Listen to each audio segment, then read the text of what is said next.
1896, Edison Company Annual Conference, Coney Island, New York.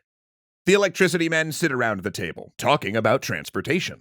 "This engineer," teases one Edison employee, "has built a quadricycle run by gasoline." Everyone then turns toward that young engineer, including the man at the head of the table, Thomas Edison. "Is it a four-stage combustion?" asks Edison.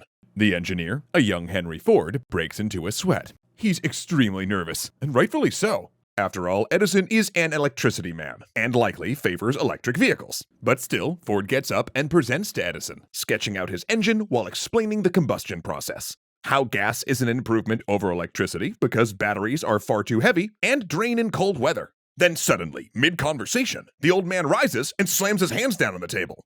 "You've done it!" He's just convinced Edison that the future will be gasoline-powered. And it is Henry Ford who will assemble that future, at the rate of one car every 93 minutes.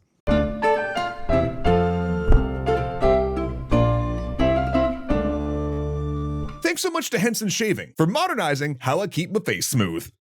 Here's an eye-opening thought. Henry Ford was born just after the Battle of Gettysburg and lived to see the beginning of the Cold War. Of course, in that span of time, the world changed in almost unbelievable ways, often as a result of his own innovations, and not always for the better, as we'll discuss in future episodes. Later in life, Ford would become almost painfully nostalgic for the era of his childhood, and spend millions building open-air museums of its buildings and artifacts, among which is an unassuming farmhouse, painstakingly furnished to the smallest detail, even with the drawers curated so they contained the precise objects he remembered in them. It was the house of his childhood.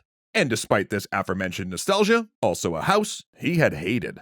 Henry Ford's father had fled Ireland during the Great Famine and settled on a farm in Dearborn, Michigan. His mother was a second-generation immigrant from Belgium, raised by Irish neighbors when she was orphaned. And despite his parents' hardscrabble stories, they'd become successful and prosperous farmers. So, though not wealthy, young Henry Ford was never truly poor. There was always enough work to go around, which actually turned out to be a problem for young Henry because, man, he hated farm work. It was repetitive, physically taxing, and isolating. He despised horses, calling them dangerous and ill-tempered, and found drinking milk repulsive. He even considered chicken meat unfit for human consumption. Not to mention, young Ford was infamous for shirking his farm duties. About an hour into each day's work, Henry would usually go back to the house for a drink of water and then disappear. They'd find him later taking apart someone's watch. Now, most farmers of the time would have punished this behavior, but Ford's parents, his mother especially, indulged him. They set up a workbench where Ford could tinker and bought him tools. Still, his father's expectation that Ford one day would take over the farm strained their relationship, especially after Ford's beloved mother died when he was 13. That was one of two big changes that happened in Ford's early life. The other, when he first saw the engine. Fall, 1875. Henry was helping his father bring in the harvest when they see it coming down the road atop four wheels. A portable traction engine, meant to be hooked up to threshing machines or sawmills to power them. And in a clever innovation, the machine is self-propelled. There are chains leading from the engine to the cart's rear wheels, so when the motor runs, the cart rolls slowly along the dirt road. Ford immediately stops the engineer and bombards him with questions. Who makes the machine? How fast can it go? How big is the boiler? Henry is 12, and he's just glimpsed a future where not only the tedium of farm labor can be eased, but where he can leave this farm behind on motor-driven wheels. That moment never left him. 4 years later, at 16, he convinced his father to let him move to Detroit to find an engineering job. In an act just pregnant with meaning, the man who would help revolutionize American transportation actually had no choice but to walk the 9 miles to the city. Detroit was another world when compared to his farm, one where there was plenty of work for a wannabe machinist, especially one like Ford, who was socially adept, confident, and willing to exaggerate his experience a bit.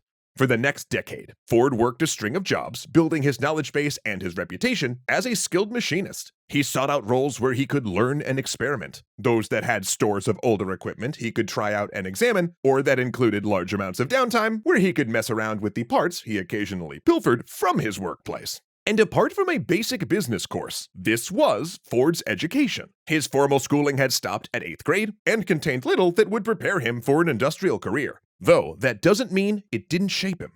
Back in his school days, Ford's teachers instructed directly from readers, a form of early textbook that taught an uncritical ethos of American progress and capitalist economics that Ford deeply internalized while also containing some pretty blatant anti-Semitism. Wait, did you see that cloaked figure? Oh my gosh, it's the foreshadow! The foreshadow knows. Ford hopped jobs when he'd learned all he could, and his skills progressed quickly. By 19, when he circled back to his family farm to work a Westinghouse steam engine for a season, he was adept enough to get hired by Westinghouse to fix similar machines. And repair was his favorite type of job. It used his problem-solving abilities while giving him large blocks of time to tinker. And tinker he did, mostly with motors. He repaired an internal combustion engine, which helped him see the potential of gasoline, and even built a miniature model engine. His greatest accomplishment, though, was convincing a family friend, Clara Bryant, to marry him.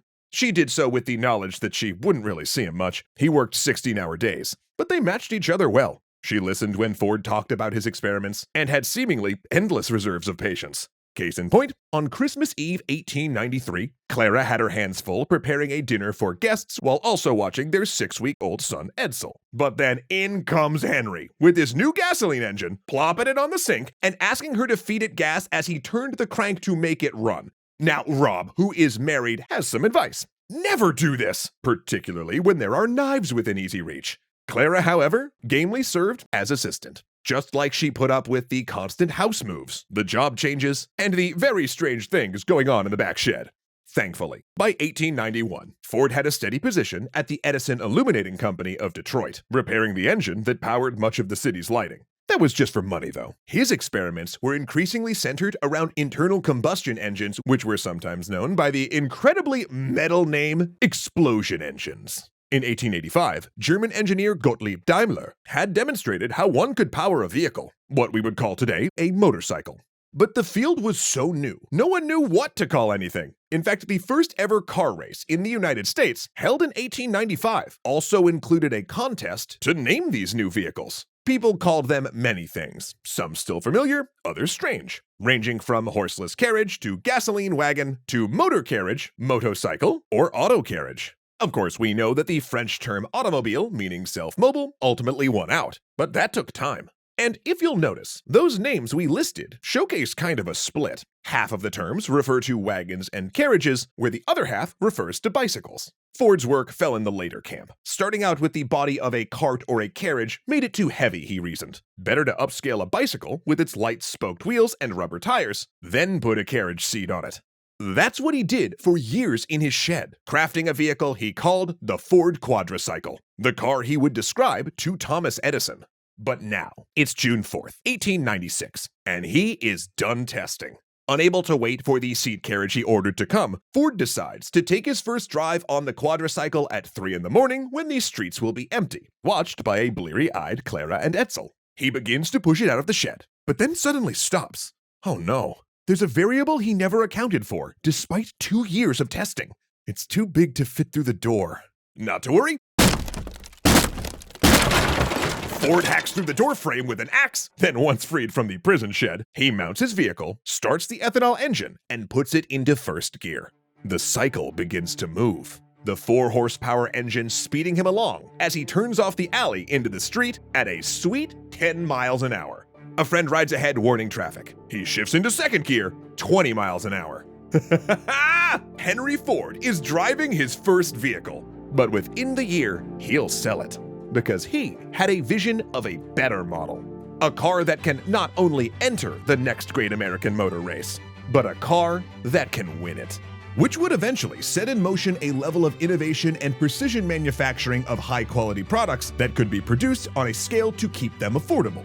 And that is a mindset that today's sponsor, Henson Shaving, a family-run aerospace machine shop that made one hell of a sharp pivot, has definitely taken to heart. I don't gotta tell you that buying razors today just sucks, right? Because all of these big companies that make the quadruple-bladed, moisture strip-coated, gimmick-infused nonsense cartridges really only produce those things to jack up prices for something that you have to buy over and over and over again. Well, thanks to Henson Shaving, I never have to put up with that crap again, because they've taken their know-how from crafting parts for things like the Mars rover and the ISS to now tackle something a little closer to home, aka giving me the closest shave humanly possible. Instead of making cheap handles and then charging you a bunch of cash for replacement cartridges, Henson instead crafted a precision-engineered safety razor, designed to hold the blade at exactly the optimal angle of 30 degrees from your skin. Then combined that with how securely the blade is held, with zero wobble mind you, and how minimally the blade's exposed, and it basically takes the guesswork out of getting a super close shave without a ton of waste or cost. Now, full disclosure, we know that something like this probably appeals most to those of you who consider overall cost of ownership, aka total lifetime cost, versus only looking at how much you pay up front. And the Henson AL13 is definitely more expensive than the cheap handles you could get at the drugstore or whatever, but the flip side of that equation is that their replacement blades are only 10 cents each, making your overall cost of use just absolutely cheaper in the long run.